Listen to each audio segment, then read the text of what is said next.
Fala galera, tudo bem? Professor Pedro aqui. Vim nessa aula gravada e infelizmente nós não conseguimos fazer a nossa live, beleza?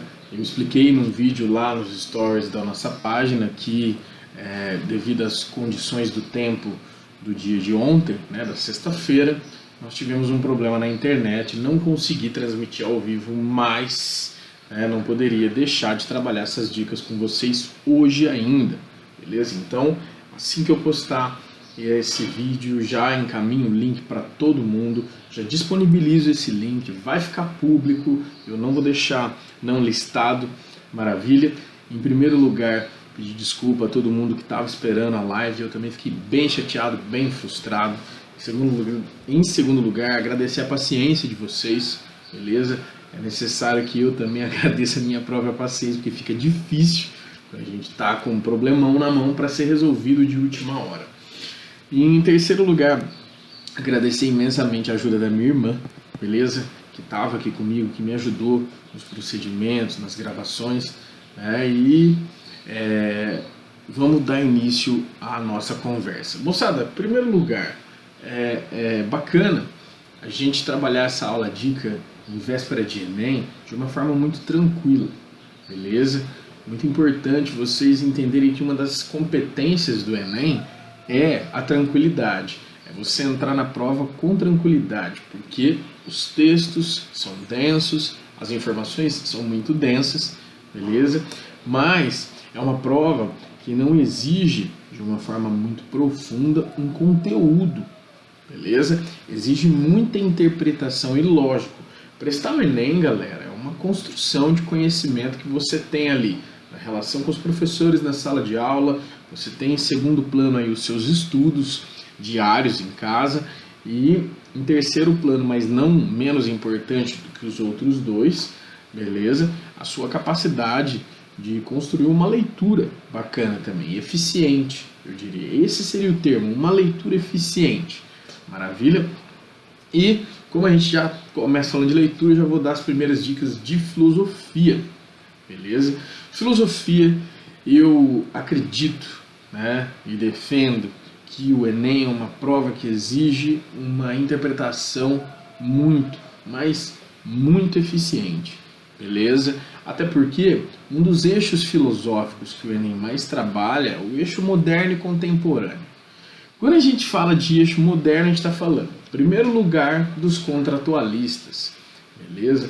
Thomas Hobbes, John Locke, Jean-Jacques Rousseau. O Rousseau já está inserido no contexto iluminista e já tem ali uma complementação de debate com democracia, com a crise do antigo regime, beleza? Também já puxa outros autores aí, do iluminismo mesmo. A gente está falando de Barão de Montesquieu, a gente está falando de Adam Smith, beleza? Então é muito importante sacar aí os contratualistas da nossa dica para uma importância frontal, beleza? Quando se trata de prova do Enem.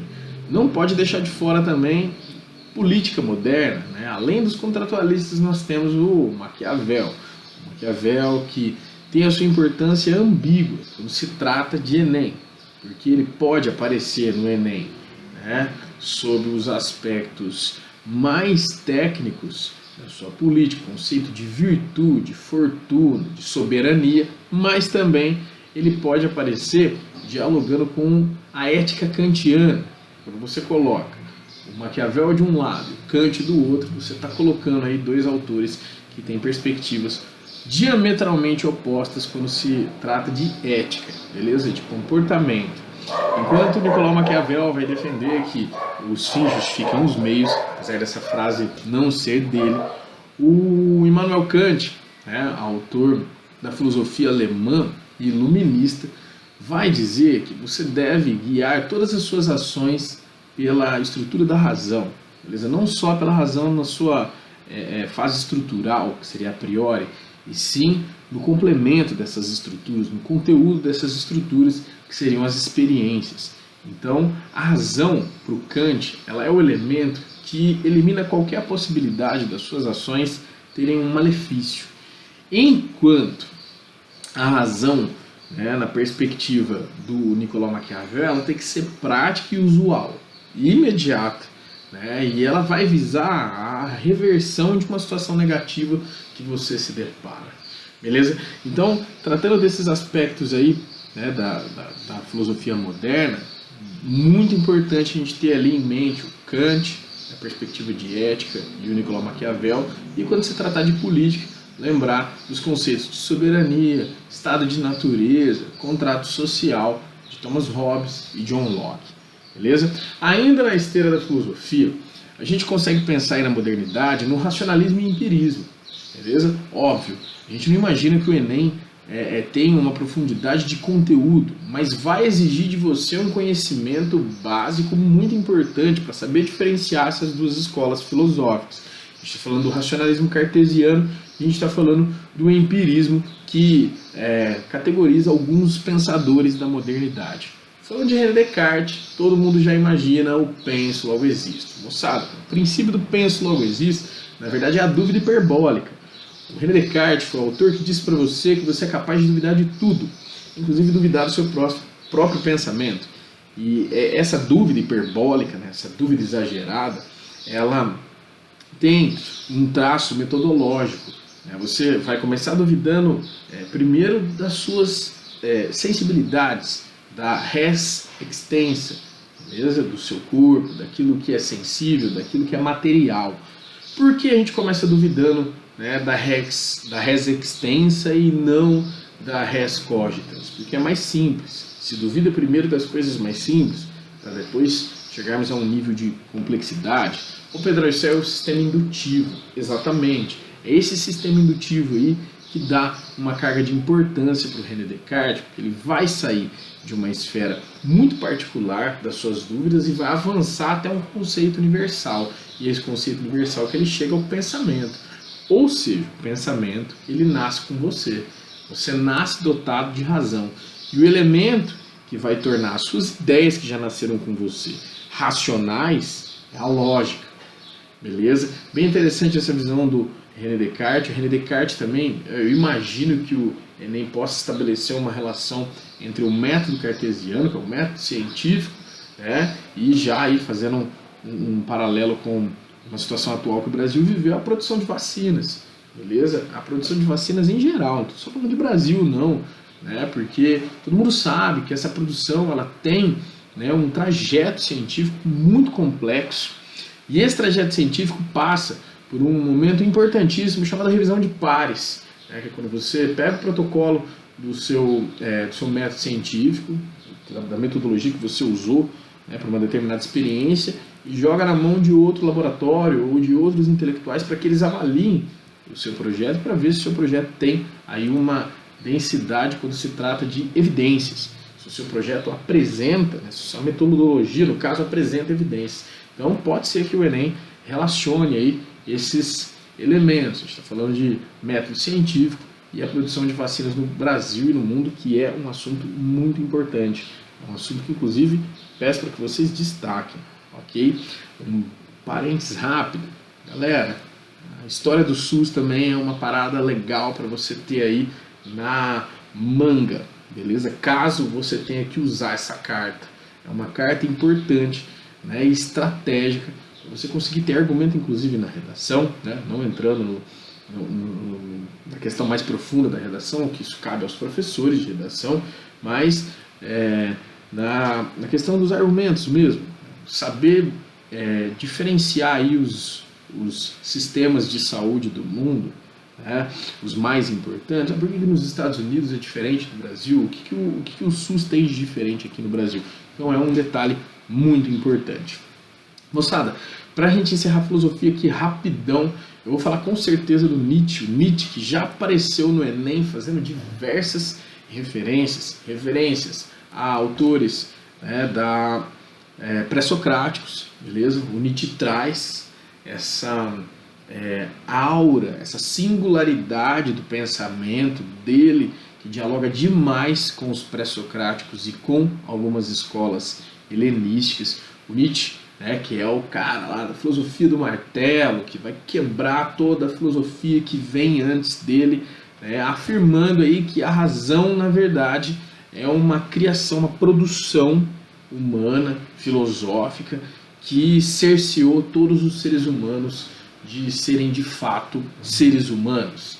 É complexo, Nietzsche, polêmico pra caramba, mas textos dele já apareceram no Enem e já apareceram referenciando outras escolas. Eu vou dar destaque para os pré-socráticos, beleza? Inclusive fiz alguns exercícios desses e passei alguns exercícios desses aqui no Ouroboros. Legal? Quando a gente fala de filosofia contemporânea, moçada, existe uma vasta opção aí para a gente trabalhar, né, filosofia contemporânea. Normalmente os textos estão relacionados com ética, os textos podem ser relacionados com estética, os textos podem ser relacionados com senso crítico e senso comum, beleza?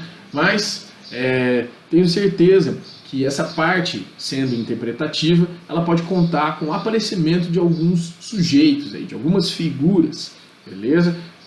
Inicialmente, o Michel Foucault, beleza? E as noções de biopoder, o Pierre Bourdieu, né? E o poder simbólico. Inclusive fiz uma relação legal numa aula dica com o pessoal de terceiro colegial lá de Olímpia e falei muito para eles da questão da violência simbólica, né? A gente estava comentando inclusive dos episódios de violência nas escolas e tratei, né, a violência simbólica como algo assim invisível, porém com efeitos devastadores no campo social. Beleza? Eu estou falando de bullying, eu estou falando de preconceito, estou falando de racismo, né? Que inclusive as redes sociais andam aí expondo figuras, né? Sujeitos, grupos, indivíduos que estão ainda defendendo o racismo, beleza? De formas diversas. Então, o racismo, além dele ser enquadrado por lei, a gente vai tocar nesse assunto depois, o bullying, todas essas práticas que acontecem dentro da escola, elas têm ali vários elementos simbólicos, que não são materiais, não são físicos, eles não são perceptíveis num primeiro momento, beleza? E isso é uma discussão interessante que pode aí aparecer na sua prova, o Pierre Bourdieu, beleza? Ainda no campo da filosofia contemporânea, imagino que a crise da razão apareça, né, de uma forma paralela ao que a gente chama de negacionismo. O negacionismo ele é, na verdade, um grande sintoma da crise da racionalidade.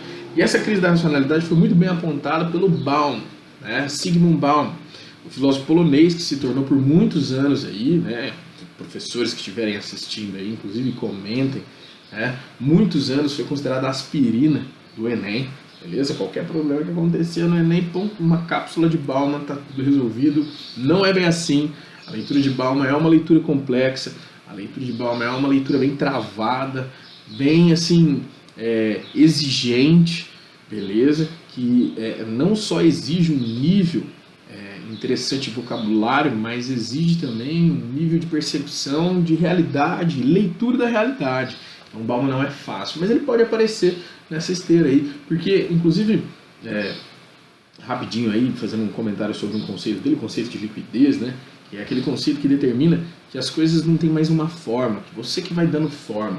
Isso pode ter uma relação, pode aparecer relacionado com o negacionismo. O negacionismo é, na verdade, uma narrativa, beleza? Não é um discurso, não tem um mínimo de racionalidade, mas é uma narrativa que recorta alguns pedaços, vamos colocar assim, da razão, mistura esses pedaços numa salada bem estranha e esses indivíduos, esses grupos, eles tentam, né, combater de uma forma assim, bem militante o conhecimento científico. Eles negam o conhecimento científico, afirmando que a ciência, né, não tem utilidade, que a ciência, na verdade, é uma grande conspiração. Beleza?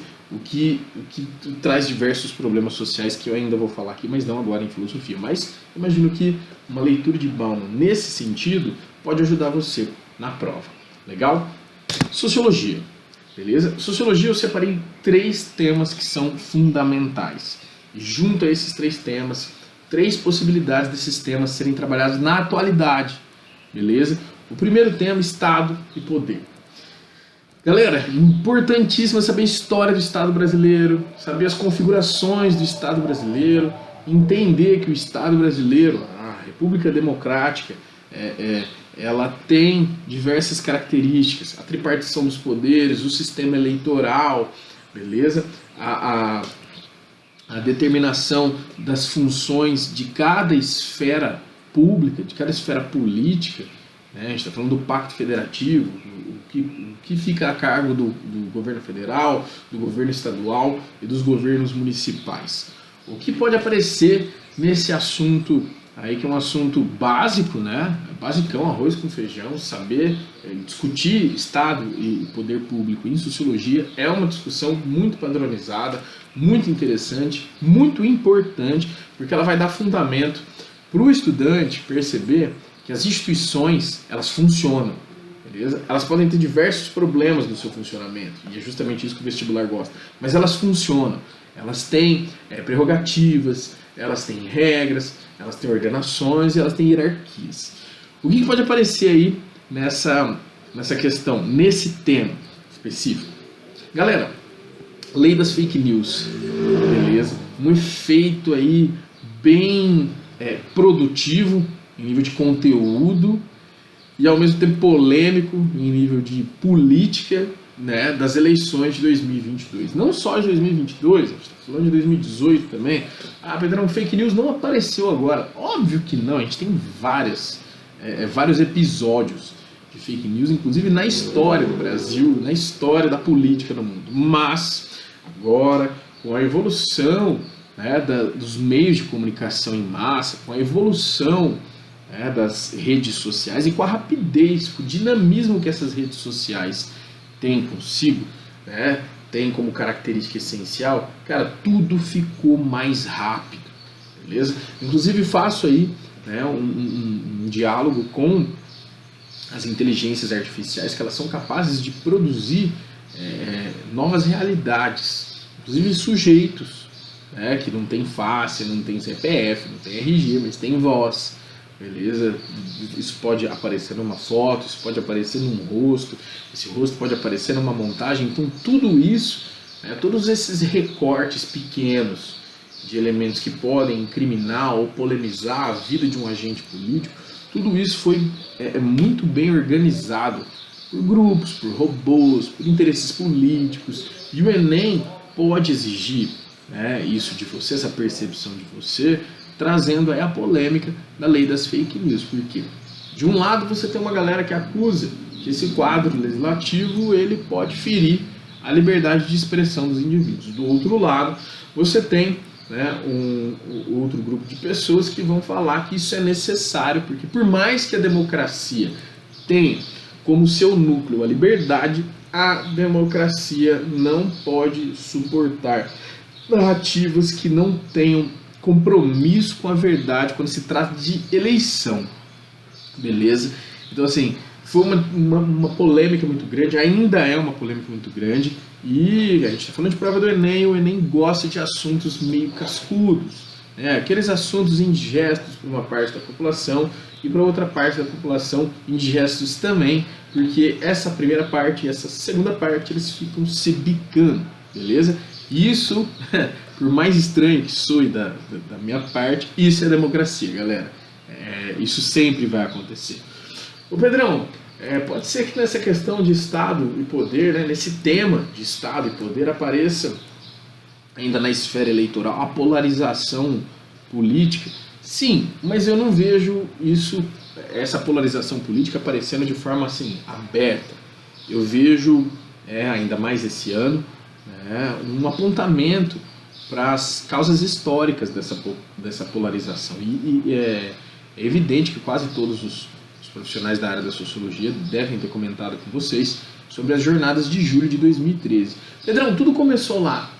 Sim e não, beleza? A polarização ela sempre existiu, ela é uma característica fundamental do funcionamento da democracia. Porém, moçada, é legal falar para vocês que as jornadas de julho de 2013, elas tiveram diversos pontos, né, de incoerência e pontos de avanço democrático que depois, esses pontos de incoerência e avanço democráticos se tornaram aí vamos colocar assim, os elementos mais importantes da polarização, beleza? Então eu estou falando, por exemplo, da ausência de lideranças lá em 2013. A parada toda começou por causa de 20 centavos, né, de ônibus. E de repente aquilo tomou uma proporção gigantesca, nacional. Né? Uma proporção nacional é um avanço da democracia. Como falei muito em sala de aula com os meus companheiros aqui do Ouroboros, né, os meus alunos do Ouroboros, só falando, galera, a democracia dos males ela é o menor, mas ela sempre vai jogar uma galera, né, de um lado e outra galera de outro lado. Isso é uma característica da democracia. Só que quando essa polarização ela acontece em nível nacional, atinge jovens, né, meio que arremessa uma parte da população jovem a um processo de politização nas vias públicas, nas ruas, isso é considerado um avanço. No entanto, dentro desse avanço existe um retrocesso. Qual é o retrocesso? Bom, aquele velho retrocesso de não haver uma liderança, beleza? Quando essas movimentações não apresentavam lideranças e apareceram alguns personagens, mas esses personagens não tinham, né, um comportamento de líder, de liderar um pensamento, né, um conjunto de ideias ou até mesmo de defender uma ideologia claramente, e sim, né, apenas a narrativa de acusação contra o outro, contra o governo, contra determinadas políticas públicas. Quando essa ausência de liderança apareceu, já ficou muito claro o sintoma de que essas jornadas de 2013 poderiam entortar definitivamente os avanços, né? E foi justamente isso que aconteceu. Muita gente, inclusive, defende que nessas jornadas muitos sintomas problemáticos no tecido social brasileiro, quando se trata de política, apareceram. Inclusive, o ódio político. O ódio apareceu aí. Não vou dizer que ele apareceu, né, porque aí estaria descumprindo aí o meu compromisso sempre muito generoso e humilde com os meus colegas historiadores. O ódio político ele existe desde que a política existe, mas as jornadas de 2013, os efeitos dessas jornadas, eles escancararam alguns sintomas de ódio que até então nós brasileiros imaginávamos que isso não era possível no século XXI. E tudo isso foi transpassado para a política, beleza? Eu estou falando de intolerância religiosa, intolerância partidária, beleza? Não estou falando de lados, tá, moçada? Fique claro aqui que eu estou falando tudo isso de uma forma muito geral. Eu estou falando também de intolerância à classe social, diversos níveis de intolerância que realmente, esses níveis de intolerância, eles não estavam aparecendo de forma assim gigantesca, aparecendo. Tudo isso assustou muita gente, e isso é um evento sociológico, um evento que coloca aí dentro da sociologia diversas questões, como funciona a nossa democracia, como funciona o nosso sistema político, beleza? O segundo tema que eu vou tratar aqui com vocês, moçada, muito importante, de forma bem rápida, é o capitalismo e a globalização, beleza? É importante vocês discutirem muito aí entre vocês, né, terem feito isso durante esse ano, debates acerca do capitalismo, os tipos de capitalismo, né, como o capitalismo funciona. O capitalismo é um pacto social, é um sistema de produção, né, e quais foram as fases da globalização capitalista. A gente está falando de expansão marítima, o mercantilismo saindo da Europa e vindo para cá. A gente está falando da segunda revolução industrial também, muito importante, né, não só como evento sociológico, mas uma fase histórica maravilhosa de ser discutida e de ser exigida em um vestibular. Porque a segunda revolução industrial ela internacionaliza o sistema capitalista, traz junto com o capitalismo diversas ideologias que foram muito discutidas no século XIX e é o contexto, né, da Primeira Grande Guerra, beleza? Uma das minhas dicas de história é essa, o conteúdo de Primeira Grande Guerra tem que estar ali, ó, muito afinado. Cara, daqui a pouco eu vou falar de história. Eu sou muito suspeito para falar de história, é a minha carreira mais longa, desses 12 anos dando aula, a maior parte desse tempo foi dando aula de história, inclusive vários colegas de história, se assistirem essa aula, um abraço para vocês, cara. Nossa, eu gosto muito de vocês, tenho amigos que dão aula de história, não vejo mais tanto desses amigos, mas, putz, o quanto eu aprendi com esses caras, o quanto eu aprendi com esses profissionais excelentes, essas pessoas são maravilhosas, inclusive quero reencontrar alguns porque eles fizeram boa parte da minha carreira. Bom, vamos voltar. Vamos voltar para a segunda revolução industrial, uma fase de globalização visando Ásia e África, beleza? Essas tensões entre essas potências vai gerar a primeira grande guerra, então esse conteúdo tem que estar muito afinado, beleza? Por última dica aí de sociologia. Galera, sociologia e discussão sobre cidadania e movimentos sociais, existe aí um amor muito grande por esses assuntos do Enem, cara. Porque cidadania, sendo o exercício pleno dos seus direitos políticos, civis e sociais, a cidadania ela necessita de manutenções, beleza? E essas manutenções muitas vezes são feitas pelos movimentos sociais. Então a gente está falando dos movimentos sociais, da comunidade não heterossexual em geral, prefiro usar esse termo para generalizar mesmo, beleza? Porque eles estão aí numa luta muito grande de inserção de direitos básicos e, obviamente, de normas que condicionem a vida dessas pessoas à sobrevivência. A gente está num país aí que pessoas não heterossexuais são agredidas e violentadas todo dia. Então, óbvio que isso é um assunto que vai estar lá no Enem, beleza? O movimento feminista também. Galera, muito cuidado aí com o MST, beleza? No primeiro semestre nós tivemos aí diversos debates sobre a CPI do MST. De um lado, uma galera vai falar que o MST invade terras, de outro lado, nós temos aí a defesa desse movimento social que não invade terra coisa nenhuma. Eles vão dizer que o MST ocupa espaços improdutivos e houve uma tentativa muito grande de desmobilização dessas ocupações, a fim de criminalizar essas atitudes desse movimento social que já é histórico aqui no Brasil, beleza? E que esse movimento social traduz um sintoma brasileiro. Qual é o sintoma? Concentração fundiária. Então, já saco 3 relações aí para você. Você está falando de concentração fundiária no Brasil, você tem que voltar no segundo reinado. Minha dica para a história. Segundo reinado tem que estar filé aí, ó, no cabeçote.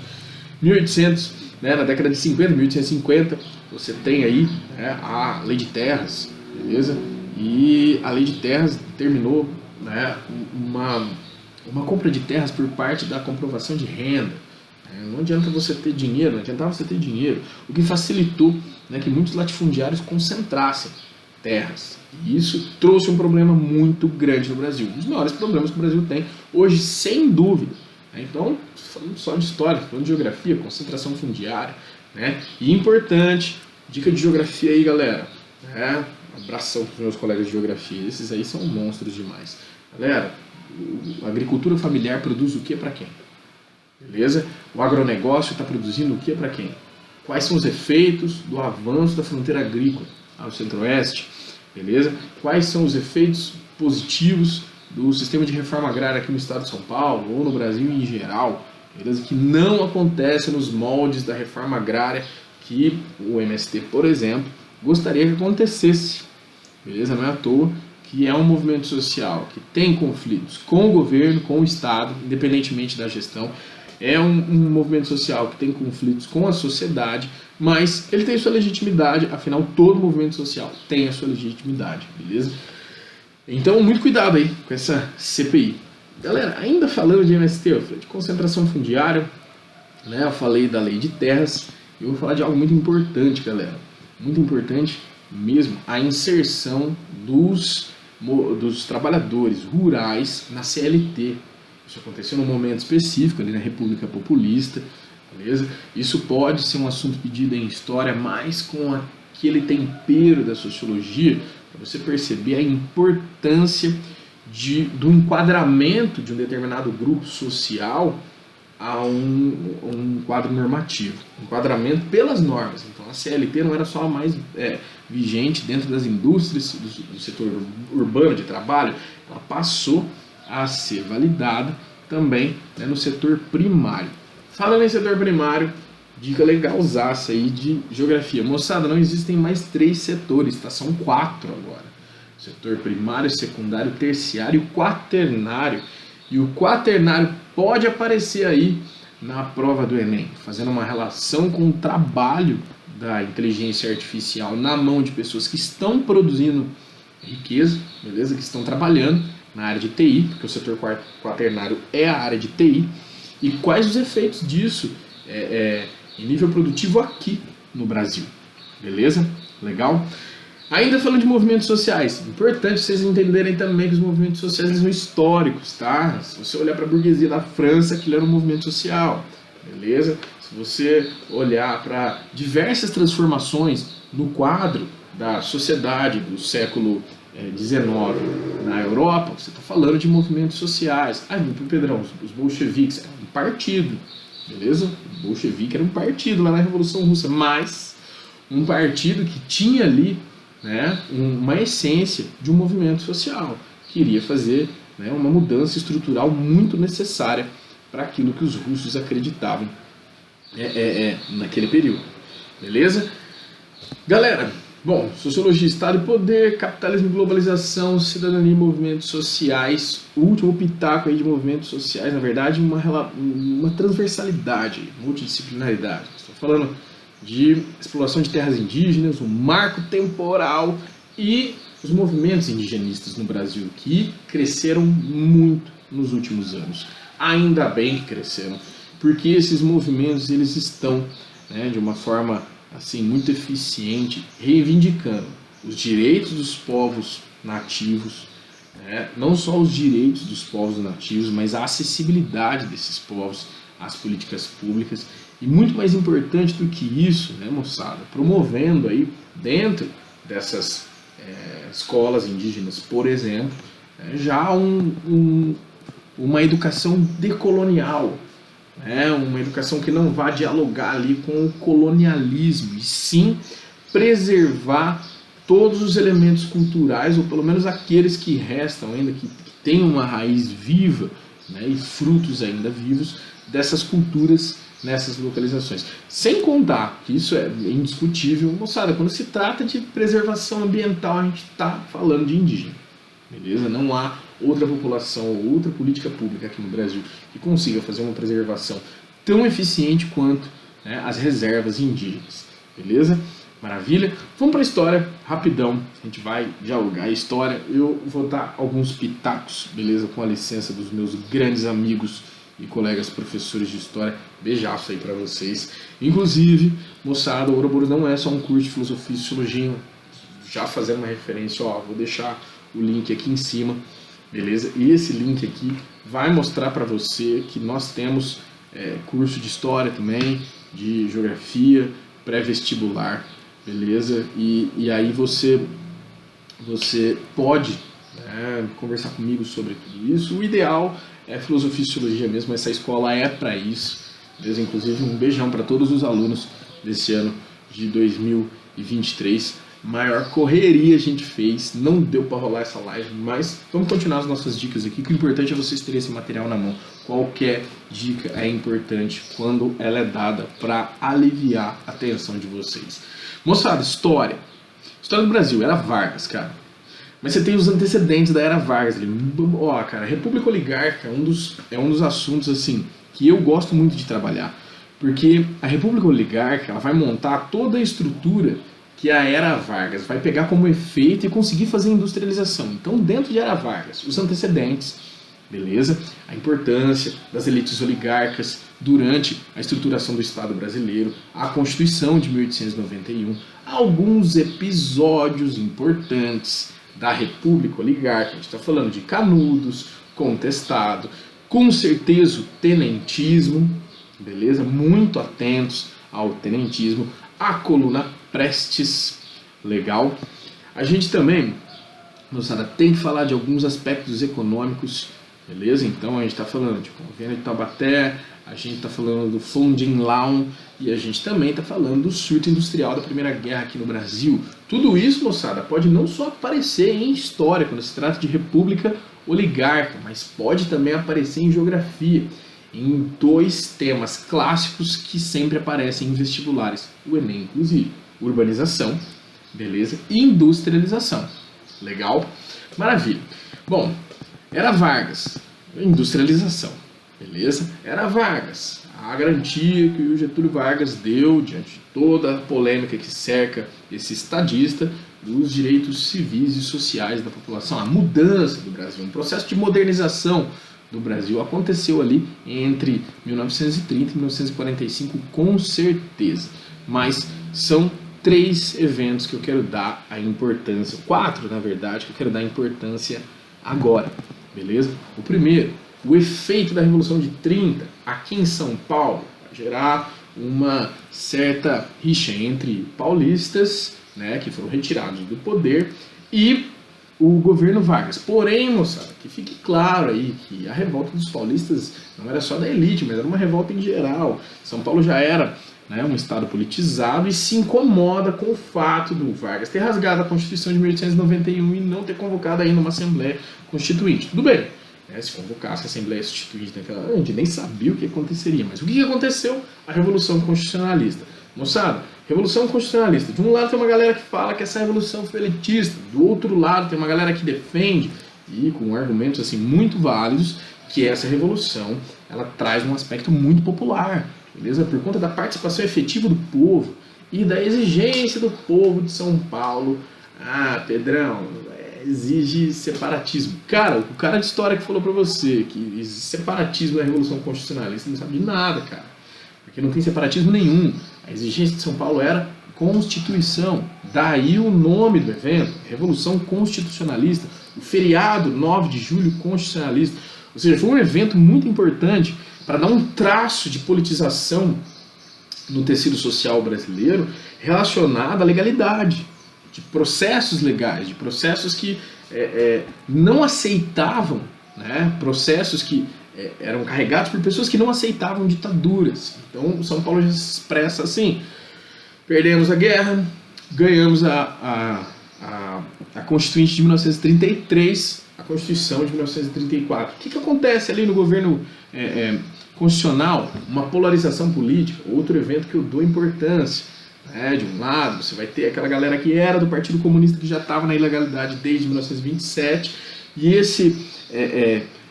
esse pessoal, liderado aí pelo Luiz Carlos Prestes, eles defendiam aí um liberalismo, né, à esquerda.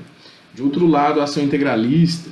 Né? De um lado, intelectuais que defendem que a ação integralista de fato era o fascismo brasileiro. De outro lado, alguns intelectuais que apontam a divergência entre a ação integralista e o fascismo. Há muita convergência, mas tem uma divergência essencial, que eu vou falar para vocês agora, que é: galera, o fascismo foi uma estrutura de Estado extremamente industrialista, a ação integralista não era ruralista, inclusive saudosista, lá do período oligárquico, beleza?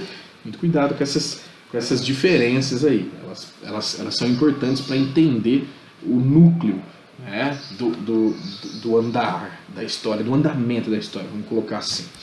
Legal? Moçada, de Era Vargas, os traços institucionais, beleza? As características econômicas, o populismo, o que é o populismo, o que é esse fenômeno, como ele se categorizou, qual a relação do populismo com a cultura no Brasil, qual a relação do populismo com a música, com o carnaval, 1938, primeiro carnaval aqui em São Paulo, financiado pelo Estado, e aí a galera, né, percebe que realmente havia um interesse de Getúlio Vargas de integrar o Brasil como uma cultura, só de construir uma nova identidade brasileira. Esses traços institucionais são importantes, beleza?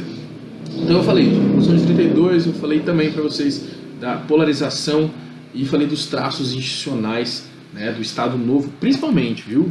Foca lá no Estado Novo, né, nas fundações de Getúlio Vargas, o que ele fez com o Estado, o aparelhamento do Estado, burocratização do Estado, tudo isso gera um efeito. Aliás, tudo isso é um efeito, beleza? A grana que o café arrecadou, né, que a cafeicultura arrecadou aqui no Brasil, virou industrialização na década de 30. Isso é muito importante vocês lembrarem, ok? Moçada, por último aí, saída do Vargas, beleza? E a República Populista, né, um destaque aí para alguns assuntos que podem dialogar com geografia, né, a abertura da economia brasileira para o mercado externo, o alinhamento do Brasil, né, à política capitalista no contexto da Guerra Fria. Inclusive, Guerra Fria é um bom assunto para Enem, beleza? Falando de história geral, neocolonialismo, já falei. Primeira e Segunda Guerra, com certeza. Nazifascismo e Crise de 29, sem dúvida nenhuma, tudo isso tem que estar muito bem sintonizado aí no seu cabeçote, beleza? E, lógico, falando de história, né, mais antiga, mais passada, Renascimento, expansão marítima e a história clássica, beleza? Maravilha? Vamos para a nossa última parte. Nossa última parte, rápida, moçada. Assuntos que podem aparecer, beleza? Ninguém está aqui para ficar bicando assunto ou ficar leiloando tema, beleza? Mas que podem aparecer na prova, que aconteceram e ainda tem aí, né, os debates acalorados, beleza? Novo ensino médio, né, a gente está falando de violência escolar, então novo ensino médio pode ser, né, um assunto que aparece, os episódios de violência dentro da escola, 2 problemas urbanos muito complexos. Primeiro, problemas urbanos relacionados a chuvas lá no começo do ano, deslizamentos, enchentes, o desastre que aconteceu lá na Barra do Sarrim, em São Sebastião, beleza? Mudanças climáticas, legal, a gente está vivendo aí um período de mudança extrema. E quando a gente fala de uma elevação da temperatura de 2 graus, cara, já é muita coisa, 1 grau já é muita coisa, beleza? El Niño, Laninha, o avanço da fronteira agrícola também já comentei com vocês. Falei das jornadas de julho de 2013 e os efeitos políticos dessas jornadas. E por último, a guerra da Ucrânia. Ainda assim, moçada, dei uma lida rápida, de uma forma assim, espero, com certeza os professores trabalharam isso, mas a ampliação do BRICS e o pacto entre Mercosul e União Europeia. Galera, meu tempo é muito curto, era para ser uma live, para a gente ter uma interação legal, o tempo ia ser mais longo, ia ser algo assim menos cansativo, vocês perceberam que foi algo bastante dinâmico. De novo agradeço demais a quem está assistindo, beleza? Vai lá na página do Ouroboros, dá um like, beleza? Nesse vídeo, inclusive, compartilha esse vídeo com seus colegas hoje ainda. Tá na página do Ouroboros, segue a página, beleza? Se vocês quiserem fazer qualquer tipo de comentário, eu estou aberto a comentários, elogios, críticas, sugestões, beleza? Foi algo meio emergencial essa aula, não era para ser assim, mas o importante é que tudo que eu separei para vocês chegue até vocês, beleza? E eu vou agradecer de novo a todos os meus alunos desse ano do Ouroboros, vou agradecer imensamente a todo mundo que não é meu aluno, mas veio até aqui e assistiu essa aula. Vou deixar aberto aí, né, o meu contato, né, o contato lá na página, né, inclusive aqui vai aparecer de novo, né, os cursos. O ano que vem tem Intensivão 2024, quem vai fazer terceiro colegial, quem vai estar no cursinho, já me procura. Várias ofertas bacanas. Lembrando, o Ouroboros é um projeto social, o Ouroboros não cobra caro, o Ouroboros não tem preços abusivos, o Ouroboros na verdade trabalha, é uma escola que trabalha muito com o prazer de ver o aluno dentro da universidade pública, beleza? Moçada, agradeço imensamente, um agradecimento especial para todos os meus alunos de novo, um abraço para todos os meus colegas professores, saudade de vocês, muitos aqui passaram na minha cabeça hoje, com bastante frequência positiva, boa prova para todo mundo, um beijão, beleza? E tamo junto, cara, tamo junto mesmo, torço por todos vocês, até mais.